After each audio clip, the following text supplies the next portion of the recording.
चारों तरफ से झुंड प्रफुल्लित। और महाराज जैसे डोली उधर से आ रही है तो झुंड पहले ही खड़ा है महाराज स्त्रियों का। लेकिन आज सबसे बड़ी खुशी है तो सुनीति के लिए कि मेरा घर मेरा आंगन बस जाएगा। डोली दरवाजे पे आई, कहारों से कहा भैया यहीं खड़े रहो, सबसे पहले आरती का थाल लाऊंगी, जल लाऊंगी, अपनी बहन के चरण धोऊंगी, आरती करूंगी, गले में पुष्प माला चंदन लगाऊंगी, उसके बाद गृह प्रवेश करूंगी। सबसे बड़ी खुश है तो सुनीति है। पर ध्यान रखना, किसी एक वृद्ध बुढ़िया ने दरवाजा का कपड़ा हटाया, कान में धीरे से कहा क्या करने आई हो, क्या रखा है इस घर में तुम्हारा। अरे महारानी सुरुचि बोली मतलब मैं नहीं समझ पाई। बोले तुम्हारे घर में तो पहले से ही तुम्हारी बड़ी रानी सुनीति का अधिकार है, तुम तो द्वितीय रानी हो। सुरुचि बोली इसका मतलब हमारे घर में सौत है। हाँ बिल्कुल। आहा कलेजा फट गया। राजा से कहा इधर आओ, तुम्हारे घर में अगर दूसरी रानी थी तो हमें विवाह के क्यों लेके आए हो।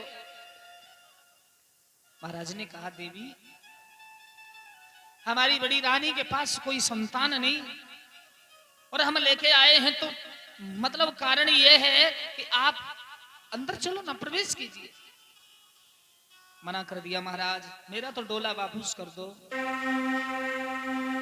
मेरे लगी जिगर में चोट पिया,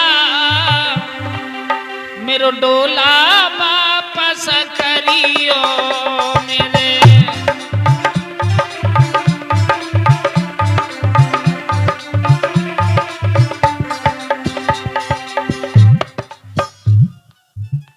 और हमारे ये भतीजे हुआ करते हैं, हमारे भैया जो प्रमोद हैं, उनके सुपुत्र आदित्य कुमार जहार पहना के ठाकुर जी के चरणों में सम्मानित कर रहे हैं। कन्हैया भंडार भरते रहे और लंबी आयु करें।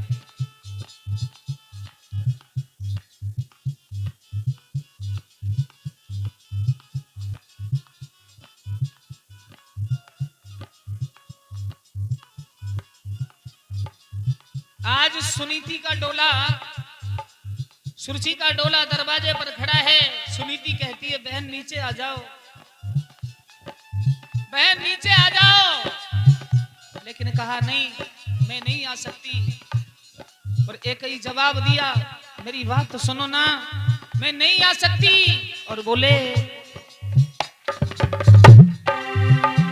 मेरे लगी जिगर में चोट पिया, मेरो डोला वापस करियो। मेरे लगी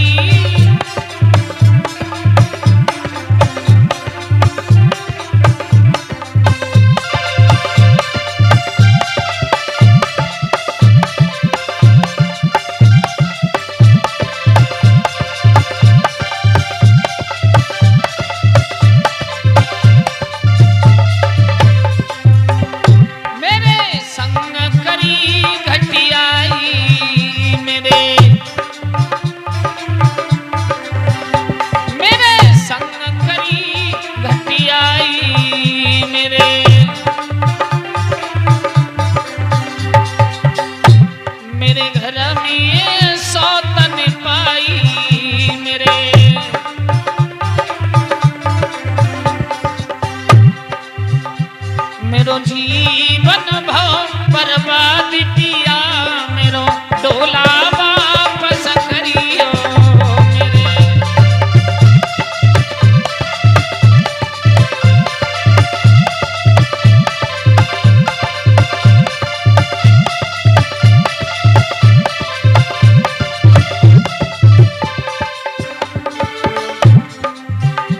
मेरे लगी जिगर में चोट पिया, मेरो डोला वापस करियो।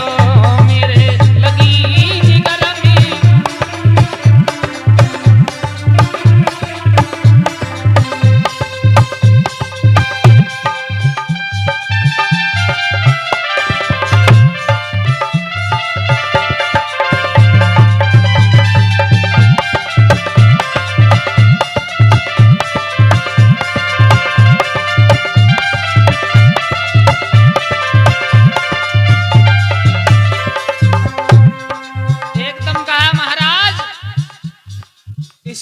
मेरी डोली को वापस कर दो, मैं नहीं चाहती कि इस घर में रहूं। वारे वाह, मेरी डोली वापस भेजो, मेरी डुलिया वापस भेजो, मेरी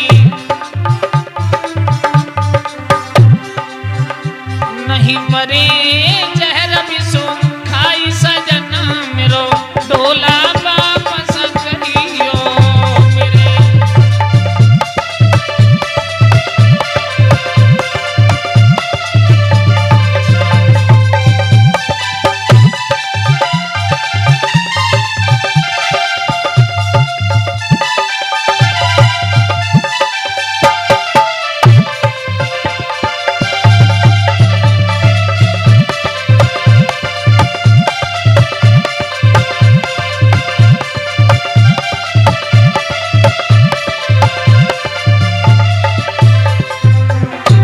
मेरे लगी जिगर में चोट पिया मेरो, डोला वापस करियो मेरे।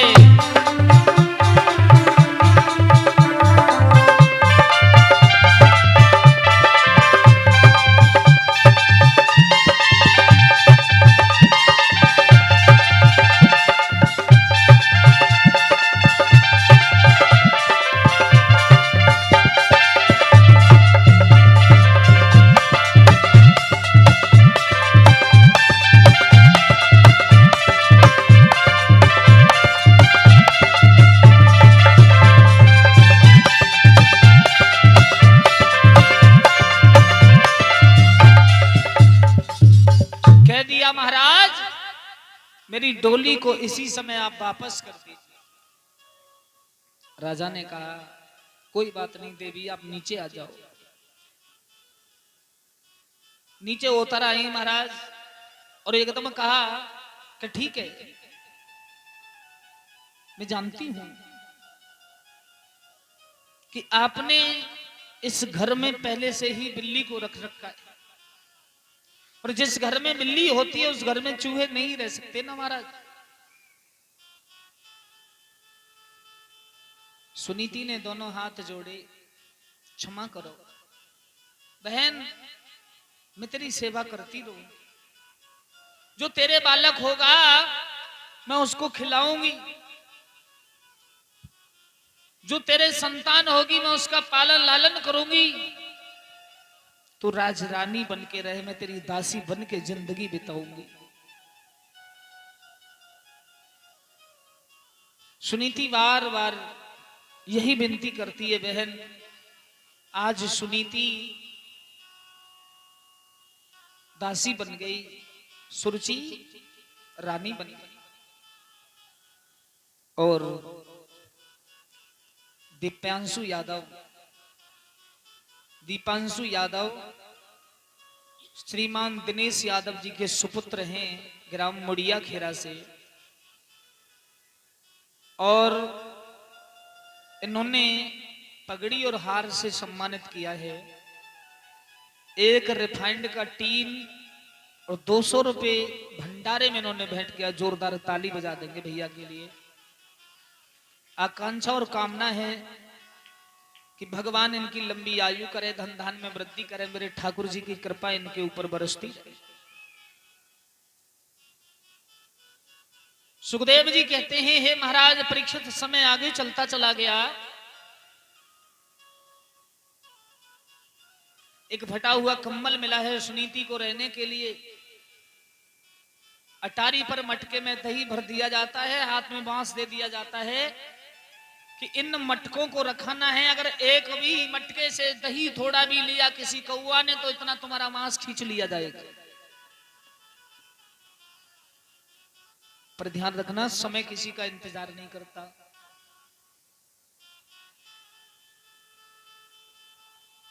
हमारा और आपका जो जीवन है ना, एक शीशे की तरह है। सुनीति ने कहा, बहना तू जितने कष्ट चाहे उतने मुझे दे दे, पर मेरे पति को कष्ट मत देना और मेरे इस वंश वृद्धि का ख्याल रखना। एक दिन जल्लादों के हाथ सौंप दिया, ले जाओ इसे जंगल में और जंगल में ले जा करके इसे मार दो, मैं तुम्हें वो सोना चांदी हीरे जवाहरात दूंगी। छोटी रानी का आदेश, जल्लाद महलों में पहुंचे। जल्लादों को देख करके सुनीति रोने लगी, बेटा कैसे आना हुआ? जल्लाद कहने लगे, मां तेरी शरण में हमारी जिंदगी निकल गई, पर तेरे लिए मारने के लिए सौंपा है तुम्हारी छोटी बहन सुरुचि ने। सुनीति ने कहा तो मुझे ले चलो जंगल में मार दो। सुनीति को लेके जल्लाद चले, बियाबान जंगल में पहुंचे। बियाबान जंगल में जाकर के जल्लादों ने कहा, मैया तुम कहीं दूर जाके अपनी जीवनी काट लेना, लौट करके अयोध्या की ओर मत आना, और हम यहां से जाकर के कह देंगे कि रानी को हमने मार दिया। सुनीति को छोड़ दिया। जल्लादों ने नहीं मारा, एक हिरण का वध किया, उसके नेत्र निकाल के रानी को दिए। रानी संतुष्ट हो गई कि हमारी सौत अब मर गई, अब तो जी इच्छा अनुसार जिंदगी जीती है सुरुचि। लेकिन राजा दिन प्रतिदिन दुखी रहते हैं, प्रिया ये तुमने अच्छा नहीं किया। महारानी वहां से भाग खड़ी हुई, रोती जा रही है, आंखों में आंसू। अरे क्वार कर्म में लिखो रानी जंगल को रे धाई,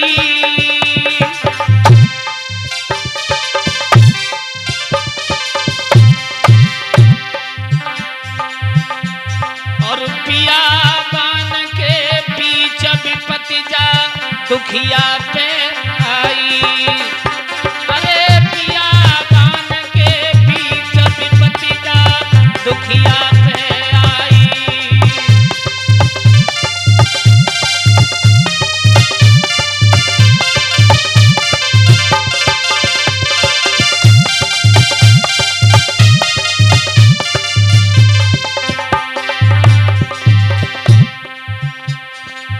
भागती जा रही है, उलझ गई कांटिन में साड़ी,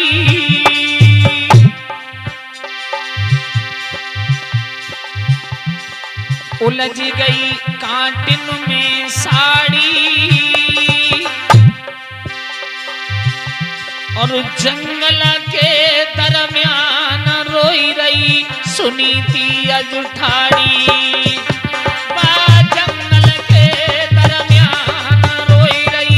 दुखिया रे ठाड़ी,